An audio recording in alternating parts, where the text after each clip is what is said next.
Hello everyone, कैसे हैं आप लोग। उम्मीद करते हैं अच्छे से हों। हम लोग कंटिन्यूटी के साथ पार्ट 005 को लेकर आज आप लोगों के समक्ष पुनः उपस्थित हुए हैं। आज कंटिन्यूटी को थोड़ा सा ग्राफिकल मेथड से भी हम लोग समझने का प्रयास करेंगे। मेरा नाम सेतु सिंह हुआ। अब हम लोग थोड़ा सा कंटिन्यूटी पे बात कर लें। इस लाइन को पढ़िए। If a graph can be drawn without taking the pen off the paper it is known as continuous graph. मतलब क्या हो गया। हम लोग तो कंटिन्यूटी को चेक करने का अलग मेथड देखे थे, वह फार्मूला का मेथड है और हम लोग ग्राफ का आज बात कर रहे हैं। कंटिन्यूटी का मतलब होता है नो ब्रेक, ऐसा ग्राफ जो कहीं भी नहीं टूटे, कंटिन्यू हो। डिफरेंशियलिटी कैसे चेक करते हैं, जिसमें ना कोई ब्रेक हो ना शार्प हो। शार्प का मतलब तीखा या नुकीला कह सकते हैं। अब देखिए कुछ क्वेश्चन को हम लोग करते हैं। सबसे पहले y equal to sine mod x। अब इसके लिए ग्राफिकल मेथड के लिए ग्राफ का जानकारी होना काफी जरूरत होता है। मैं जानता हूं ग्राफ में बहुत लोगों को समस्याएं होती हैं, लेकिन क्योंकि कंटिन्यूटी हम लोग पढ़ रहे हैं तो ग्राफ में किस तरह से खोजेंगे, देखेंगे, यह दिखाना मेरे लिए आवश्यक है। फिर जब ग्राफ हम लोग पढ़ेंगे सारा चीज आपको सॉल्व हो जाएगा। देखिए साइन मॉड x है। कभी भी ट्रिग्नोमेट्रिकल फंक्शन हो और यहाँ पर मॉडुलस लगा हुआ हो, राइट साइड से ग्राफ शुरू करें। साइन एक्स का ग्राफ आपको आता होगा, इस तरह से खींचिए। अगर यहाँ पे मॉड है, इसका जस्ट इमेज, इसका इमेज कैसे बनेगा, ऐसे उल्टा चली जाएगी। अब आप हमको बताइए, मैं यहाँ से शुरू किया, इस तरह से गया, ऐसे बढ़ते गया, कहीं भी मेरा पेन उठ रहा है क्या? पेन कहीं भी उठा नहीं। हम लोग सीधा बोल देंगे नो ब्रेक। नो ब्रेक मतलब क्या? मतलब यह कंटिन्यूअस है। अच्छा, अब है कि डिफरेंशिएबल है या नहीं। इस जगह पे देखिए तीखा यहां दिख रहा होगा, शार्प बन गया। मतलब डिफरेंशिएबल नहीं है, कंटिन्यूअस है।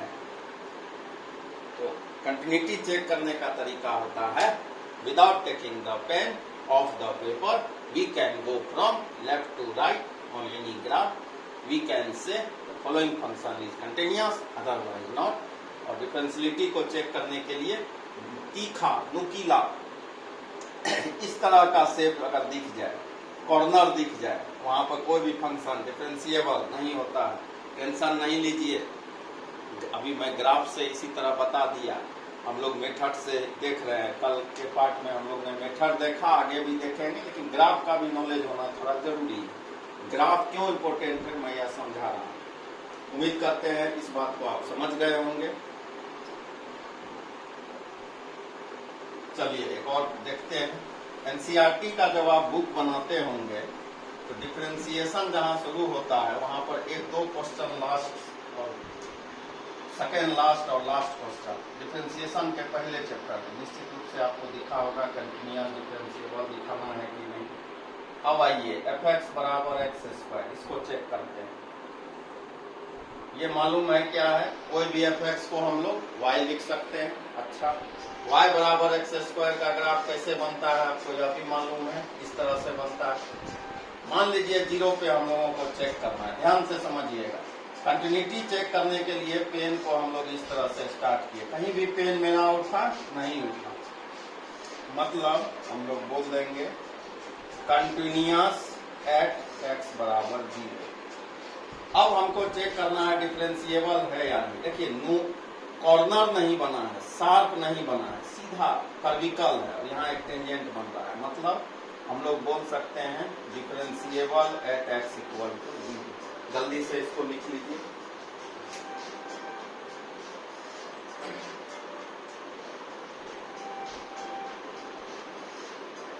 अब है F x equal to modulus of x. इसका भी ग्राफ आपको आता होगा। देखिए सीधा ये ओरिजिन है, ये एक्स है, ये एक्स डैश है, ये वाई है, ये वाई डैश है। अब कंटिन्यूटी चेक करना है। देखिए कहीं भी मेरा मार्कर उठा नहीं उठा, हम लोग बोल देंगे continuous at x equal to 0। अब यहाँ देखिए कॉर्नर बन गया ओरिजिन पे, मतलब हम बोल सकते हैं कि ओरिजिन पर यह डिफरेंशिएबल नहीं है, not differentiable at x equal to 0। तो कंटिन्यूटी के लिए चेक करना है ग्राफ में ब्रेक नहीं होना चाहिए, और डिफरेंशियलिटी के लिए चेक करना है जिस पॉइंट पर हमको देखना है वहां पर कॉर्नर नहीं बनना चाहिए। तो मतलब है कि वहां पर टेंजेंट नहीं ड्रॉ होगा तो डिफरेंशिएबल नहीं होगा। तो यही कंसेप्ट है, नो ब्रेक तो कंटिन्यूटी, डिफरेंशियलिटी नो ब्रेक तो होना ही चाहिए, नो शार्प भी होना चाहिए। मेन इस डिफरेंशियलिटी का यह दोनों कंडीशन है। उम्मीद करते हैं मेरी बात को आप समझ रहे होंगे। थोड़ा सा ग्राफिकल अप्रोच आज हम लोग ले रहे हैं।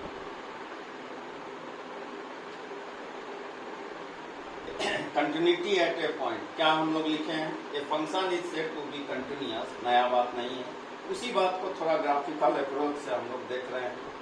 Is said to be continuous at point x बराबर ए, पता है कौन सा चीज है, लेफ्ट हैंड लिमिट, ये राइट हैंड लिमिट, ये वैल्यू ऑफ फंक्शन, इसको क्या कहते हैं, लेफ्ट हैंड लिमिट, इसको क्या कहते हैं, राइट हैंड लिमिट, इसको क्या कहते हैं, वैल्यू ऑफ फंक्शन। तीनों आपस में बराबर हो और तीनों का वैल्यू फिनाइट हो, मतलब जो इनफिनाइट नहीं हो उसी को फिनाइट कहा जाता है।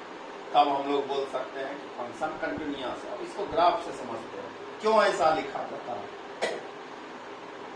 यह एक जनरल ग्राफ है, मान लीजिए y बराबर f समझने के लिए a है, a प्लस h है, a माइनस h है। मैं थोड़ा गैप लिया हूं ताकि आपको समझ में आए, लेकिन समझिए इस तरह है ग्राफ, ऐसे इस तरह है। आपको समझाने के लिए डायग्राम को मैं थोड़ा सा गैप लिया हूं। या यहाँ पे x का वैल्यू a है, मतलब मान लीजिए 60% है, 60.00 है, मतलब थोड़ा सा ज्यादा है, a प्लस है, और राइट साइड है इसलिए राइट हैंड लिमिट बोलते हैं। 59.99 है, मतलब a से थोड़ा पहले है, a माइनस h, या y बराबर fx है। x मालूम है तो y का हाइट निकलेगा, क्या निकलेगा, इस x का वैल्यू यहाँ बैठाएंगे तो यह fa हो गया, fa प्लस h हो गया, fa माइनस h हो गया। आप ऐसे सोचो कोई एक आदमी है, ऐसे सोचो एक डेग वो आगे बढ़ा, इस तरह सोचिए यहाँ पे कोई आदमी है या रोड है, यहाँ पे कोई आदमी है, एक डेग थोड़ा सा ऐसे आगे बढ़ा, a प्लस h जगह पे खड़ा है, fa पीछे हो गया, a माइनस है, तीनों अगर बराबर है मतलब वह सरफेस समतल है तो हम लोग बोलेंगे कि सरफेस समतल है तो हम लोग बोलेंगे कंटिन्यूअस है। और अगर ढलान हो गया मतलब ऊंचा नीचा हो गया, कम और ज्यादा हो गया, मतलब तीनों में से कोई एक अनइक्वल हो गया, फंक्शन कंटिन्यूअस नहीं है। या मैं समझने के लिए एक एग्जांपल दूंगा, इसको उतार लीजिए।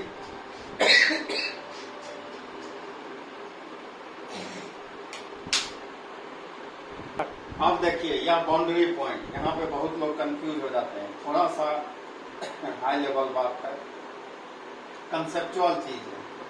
If x equal to a is not interior point, मतलब क्या, मतलब इंटरवल के अंदर दे दिया, इसे लेफ्ट हैंड बाउंड्री पॉइंट कहते हैं, इसे राइट हैंड बाउंड्री पॉइंट कहा जाता है। मतलब क्या है, मतलब इसका यह है if interval is a comma, इसे समझिए 1 को हमने a और 2 को b लिख दिया, देन एट x बराबर a, देन एट x बराबर a के बारे में मैं बात कर रहा हूँ, मतलब 1 वहां पे लिखा हुआ है, यहाँ देखिए a के बारे में हम लोग क्या चेक करेंगे, we will check f a plus equal to f। ऐसा कैसे हो गया। अब आप सोचिए कि 1 तक ग्राफ है, 1 से तो इधर ग्राफ है नहीं, कोई भी जो ग्राफ रहा होगा ऐसे समझिएगा, a और b है, ग्राफ इसके आगे है ही नहीं, तो हम लोग लेफ्ट के क्यों चेक करेंगे, हम लोग राइट चेक करेंगे और fa को चेक करेंगे, उसी बेसिस पे बोल देंगे। तब हम लोग कह सकते हैं कि यह कंटिन्यूअस है या नहीं। अब और सोचते हैं, then at x equal to b we will check। अब ये देखिए b के बाद तो कोई ग्राफ है नहीं, तो b है या b से पहले है, इस केस में क्या चेक करेंगे, b minus equal to F B, मतलब left hand limit value of function, right hand limit value of function. फिर से एक बार मैं समझा रहा हूं, समझिए। इसका मतलब है कि यह बाउंड्री पॉइंट है, इंटरवल है, आगे आपको और क्वेश्चन देखेंगे समझ में आएगा। इसके बाद ग्राफ ही नहीं है, जब ग्राफ ही नहीं है तो हम लोग पहले कैसे जा सकते हैं, ए और ए से आगे, मतलब अगर 1 से 2 है 1.1, 1.3, 0.99 तो यहाँ है नहीं, तो हम लोग ए तक अगर है तो ए को देख सकते हैं, ए से थोड़ा ज्यादा देख सकते हैं, इतना ही देख के हम लोग को एस्टिमेट कर लेना है। अब सेकेंड पे जाते हैं, इसके आगे तो ग्राफ है नहीं, किसको चेक करना है, कंटिन्यूटी, ग्राफ है ही नहीं, तो हम लोग कहाँ तक रहेंगे, बी तक या बी से थोड़ा पहले तक, मतलब left hand limit value of function, इस केस में right hand limit value of function. इसको आप समझ गए होंगे, थोड़ा सा हाई लेवल का यह बात है, जल्दी से लिख लीजिए।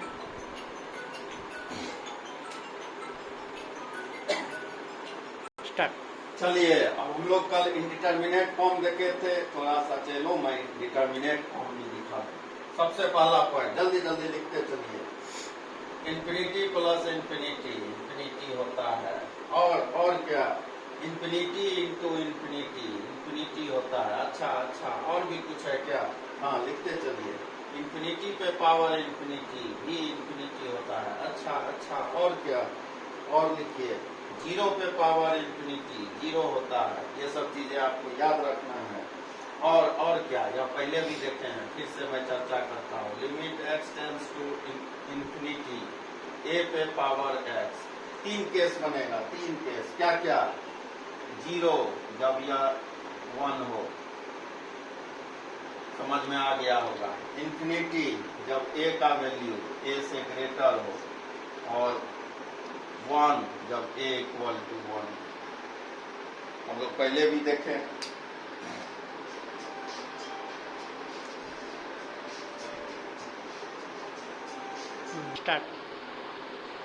इसका मतलब समझिए, 1 से बड़ा पे अगर इंफिनिटी हो क्या होगा, 1 से छोटा पे अगर इंफिनिटी है, हिंदी में मैं लिख दिया और अच्छा से समझिएगा, एग्जैक्टली 1 समझिएगा, वर्ड को इंग्लिश में लिखिए, इसका वैल्यू इंफिनिटी, इसका वैल्यू 0, इसका वैल्यू 1।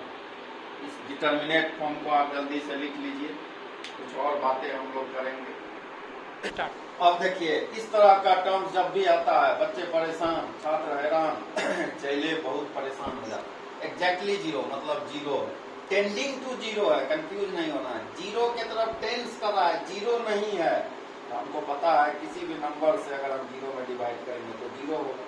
कोई भी फिनाइट क्वांटिटी में अगर आप 0 से कभी डिवाइड किए हैं क्या, नहीं, रिजल्ट इंफिनिटी होगा। इंफिनिटी को यहाँ रिप्लेस कर दिए तो 0 इधर चले जाएगा। मैं पहले भी आपको बोला हुआ हूँ कि वही चीज को मैं लैंग्वेज में लिखा, देखिए इसको ऐसे समझिए, 0 बाय के 0 होगा, के बटे 0 इंफिनिटी होगा, और के बाय इंफिनिटी 0 होगा। सिंबॉलिक नोटेशन, इसको मैं लैंग्वेज में स्टेटमेंट में लिख दिया। परेशान मत हो मेरे चेलो, भेष बदल लिया, फेस वही है, हो गया। चलिए, उम्मीद करते हैं उतार लिए होंगे। अब थोड़ा सा कंसेप्ट को समझिए, और कंटिन्यूटी बहुत आसान है, बहुत आसान नहीं है। अब देखिए, limit x tends to infinity sine x by x, अच्छे लोग फंस जाते हैं, क्या इसको लिखिएगा, साइन इंफिनिटी या बटे इंफिनिटी। लेकिन मेरे चेलों एक चीज बताइए, साइन का रेंज क्या होता है, साइन की औकात क्या है, -1 से +1, मतलब क्या, -1 से लेकर +1 बाय इंफिनिटी, इसी के बीच रहेगा। ठीक है, यह इंफिनिटी तक है, मतलब क्या है, साइन ऐसे चलता है। साइन इंफिनिटी का मतलब क्या है, जहां लास्ट रहा होगा वहां भी ग्राफ इस तरह रहा होगा, लेकिन जो इसका रेंज है -1 से 1 रहा होगा, उसी के बीच कोई वैल्यू दिया होगा। और हमको पता है के बटे इंफिनिटी 0 हो जाएगा। बहुत काम का चीज 100 में 90 लोग यहाँ गलती कर जाते हैं। फिर समझिए, साइन इंफिनिटी है, लेकिन साइन का औकात क्या है? -1 से 1। इसी के बीच तो वैल्यू देगा, कोई भी वैल्यू ले ले कहीं पे। साइन इंफिनिटी को हम लोग लास्ट बाउंड्री पे यहाँ पे प्लॉट, मतलब इसके बीच का कोई एक वैल्यू होगा, यहाँ से यहाँ कांस्टेंट होगा कोई, उसको इंफिनिटी से डिवाइड करेंगे, रिजल्ट क्या दे देगा? 0। अच्छा, और क्या? अगर यहाँ cos x/x है, इसका भी वही फंडा है। कैसे कैसे? अरे cos का भी क्या है, कहां से कहां तक रहता है वैल्यू, मैक्सिमम और मिनिमम। -1 से 1 कोई भी वैल्यू डालोगे तो इसका जो रेंज है, इस रेंज के हिसाब से वैल्यू देगा, कोई ना कोई एक कांस्टेंट देगा। और k/इंफिनिटी का वैल्यू कितना होता है? 0। बहुत हाई लेवल कंसेप्ट है, इसे हल्के में ना ले। Limit x tends to infinity sin x²x/x, इस तरह से हम लोग लिखे। मतलब क्या? sin² इंफिनिटी बटे इंफिनिटी, और आपको पता है sin²x का रेंज 0 से 1, तो 0 से 1 तक जाएगा बटे इंफिनिटी, इसका भी वैल्यू कितना होगा? 0 होगा।